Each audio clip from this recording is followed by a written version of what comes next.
എടാ സതീഷേ, നീ എപ്പോ ഗൾഫിൽ നിന്നെത്തി? എല്ലാം പെട്ടെന്നായിരുന്നടാ. പിന്നെ സുഖം തന്നെ. കൈഫഹാൽ മാലു വലമില്ലാലൻ. ഓ മാമന് ഒളിയനൊക്കെ സുഖം തന്നെ. അതല്ല, എന്താണ് ഇപ്പൊ ജോലിന്ന്? ഓ അങ്ങനെയൊന്നും ഇല്ല, ഇങ്ങനെയൊക്കെ അങ്ങ് പോണ്. ഓ അപ്പൊ ജോലിയും കൂലിയൊന്നും ഇല്ല അല്ലേ? പിന്നെ ഞാൻ നമ്മളെ പഴയ കാര്യങ്ങളൊക്കെ ഇടയ്ക്കിടയ്ക്ക് ഇരുന്ന് ഓർക്കാറുണ്ട് കേട്ടാ. ഞാനും. പണ്ട് ആരാന്റെ മാവില് മാങ്ങ എറിഞ്ഞത്, പട്ടി ഓട്ടിച്ചതും, കുളക്കടവിൽ കുളിസയും പിടിച്ചതിന് കെട്ടിയിട്ടടിച്ചതും എല്ലാം ഇന്നലെ കഴിഞ്ഞതുപോലെയുണ്ട്. എത്ര മനോഹരമായ ഓർമ്മകൾ അല്ലേ? ഇതൊന്നും മറന്നില്ലേ? മനോഹരം തന്നെ. എല്ലാം ഓർമ്മകളായി. നീ കൂടുതൽ ഓർക്കണ്ട. വാ വാ. അളിയാ, നീ ഗൾഫിൽ നിന്ന് എനിക്ക് വേണ്ടി എന്തിനുണ്ടെന്നളിയാ? അതെന്ത് ചോദ്യോടാ? നമ്മൾ തമ്മിൽ അങ്ങനെയൊക്കെ ഉണ്ടാ? അപ്പൊ ഒന്നും കൊണ്ടൊന്നുമില്ല, വാ പോവാ.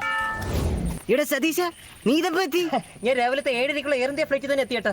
എന്നാ അടുത്ത വിമാനത്തിൽ തന്നെ തിരിച്ചു കയറിപ്പോക്കൂടെ? വെറുതെ എന്തിന് ഇവിടെ നിൽക്കണേ? രാവിലെ ഏറി വിട്ടല്ല. അപ്പൊ പോട്ടെ മാമ. അല്ല സതീശ, സോമ മാമ, നീ ഇതെപ്പോ എത്തി?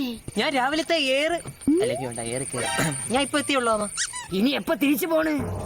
വന്ന കാലുവത്തിയില്ല, അതിനുമ്പ് തുടങ്ങി. എന്തായാലും മാമന്റെ 16 കഴിഞ്ഞിട്ടേ ഇവൻ പോവുള്ളൂ. ഇപ്പൊ സന്തോഷായില്ലേ?